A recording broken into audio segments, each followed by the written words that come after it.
Few things are funnier than normies getting shocked at what they voted for. Tonight I'm buying a £4.50 steak, sold in a Perspex box protected by GPS. Tom lives in London and supports mass migration. I mean, if we're going to take 20,000 refugees, surely we should take them now. Tom routinely tweets photos of farmers' fields, insisting they should be filled with tower blocks full of Bomalians. Well, Tom, you get what you voted for. But strangely, in the area of England where I live, products don't have to be locked in boxes and tracked by satellites. In fact, they're openly left outside farmhouses to be taken in return for placing cash in an honesty box. High trust society, low trust society. Funny that, isn't it? I wonder what explains the difference. Authoritarianism, liberalism. London is a class city with an unrivaled vibrancy. It's as safe as anywhere in the UK. Literally one Google search proves otherwise. Do you really think that? I mean, I've been in this city 25 years now. I wander around. I love it. It's a sort of vibrant, joyful place. I mean, do you really think it's a more scary place to be than it was 20 years ago? If by vibrant and joyful you mean basically every type of violent crime increasing over the last 25 years, then yeah, really vibrant and joyful. Vibrant, joyful place. The vibrant and joyful experience of seeing shoplifting offences soar by 54% in a single year, thanks to a 3-time elected mayor who's now lobbying for police to ignore crimes. You need to stop. Yeah, I'm going with it. No, so go then.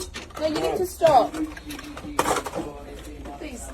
You need to stop. You get what you voted for. Not even the sandwiches are safe. Take what? Take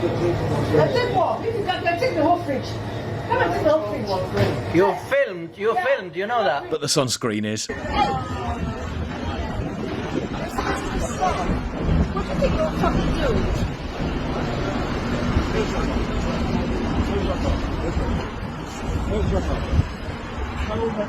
Vibrant, joyful place.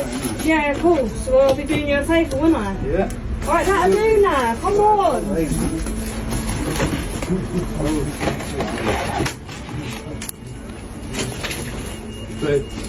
Although everyone seems to be behaving themselves here.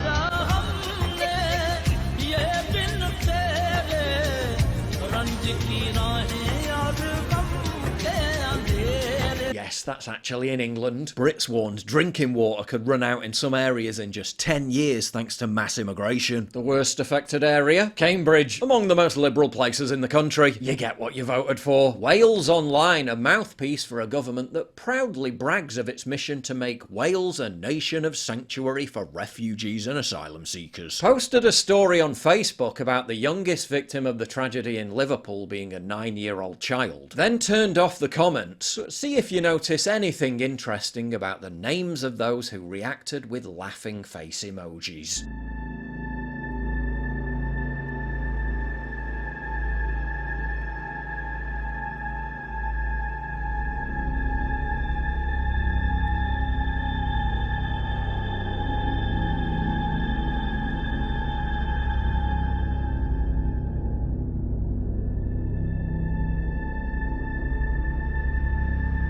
You get what you voted for. The Manchester Evening News published a series of articles written by pro-diversity leftists expressing their utter bewilderment about how Piccadilly Gardens went from looking like this in an L.S. Lowry painting from the 50s to what it is today, a litter-strewn sinkhole of open-air drug use, antisocial behaviour and violent crime.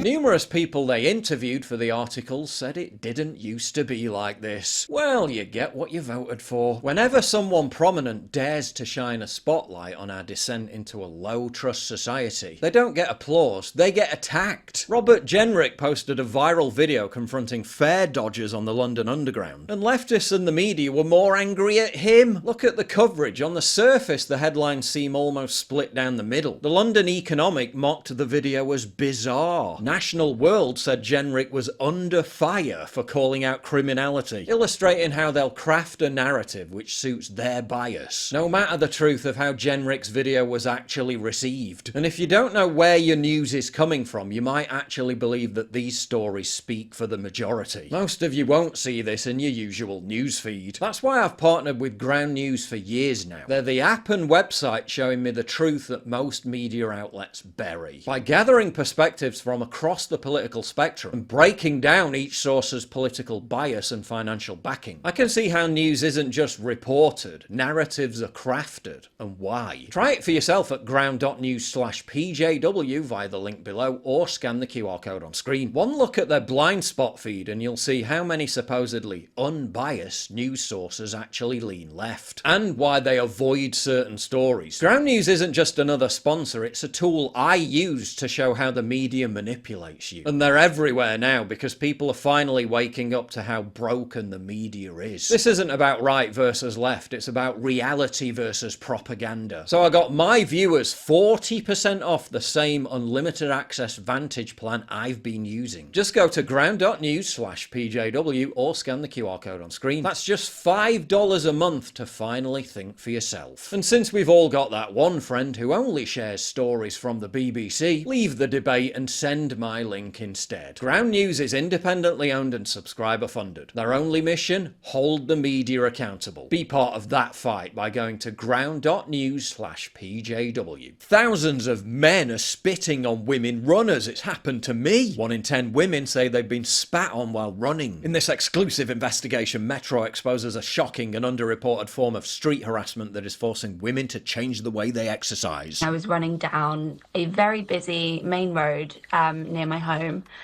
and as I slowed down to come to a stop, I heard a lot of shouting, a lot of swearing, and all of a sudden looked down at my leg and there was a very thick glob of spit seeping into my leggings.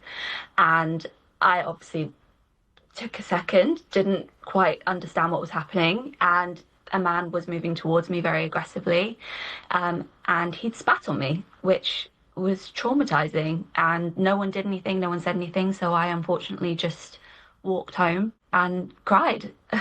And then 2 weeks later, same road, different man, again I was spat on. A man? Okay, what man? Care to offer a description? A profile? Proceeds to write 60-paragraph article without offering a description or profile. Why would I report it? What's going to be done? You know, there was, I think, 68,000 rapes in 2023, and only 5% of those had charges brought after they were reported. So if you're a woman and you get spat on and you see stats like that, you think, well, if only 5% of those are being charged, no one's ever going to take me seriously. Foreigners 3 times as likely to be arrested for sex offences as British citizens. Same woman wrote an entire article about the dangers of toxic masculinity being the fault of alpha males like Trump and Farage, while virtue signalling about racism being bad. You get what you voted for. Meanwhile, white girl visits India.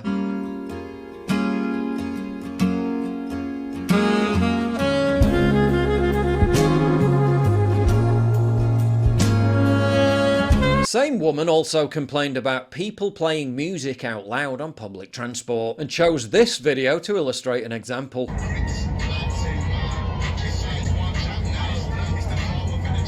And this one.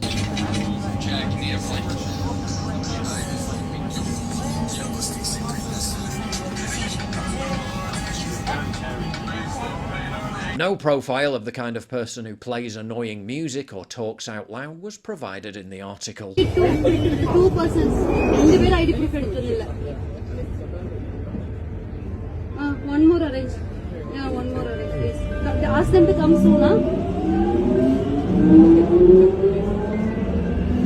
You get what you voted for. My son is isolated at school as he is the only native English speaker in his class. Other children prefer to speak with friends in their native languages. Is it legal for my wife and I to homeschool him instead? For the past 3 years, our son has been having an ongoing issue in his school. He is being isolated and ignored by the overwhelming majority of his class who either cannot speak English or simply prefer to communicate with friends in their native language. The school has attempted to handle this, but 3 years later our child still stands alone in the playground with no one interacting with him. My wife and I are both intelligent individuals with master's degrees. You get what you voted for. This week in Unleashed, I've come to the city of Leicester and particularly this very special street. It's called Mornington Street because it's home to the fewest number of English speakers in the entire UK. Did you see that it's home to the fewest number of English speakers? Speak English. Oh, you don't speak English? No English? No English. That it's home to the fewest number of English speakers in the UK. Did you know that?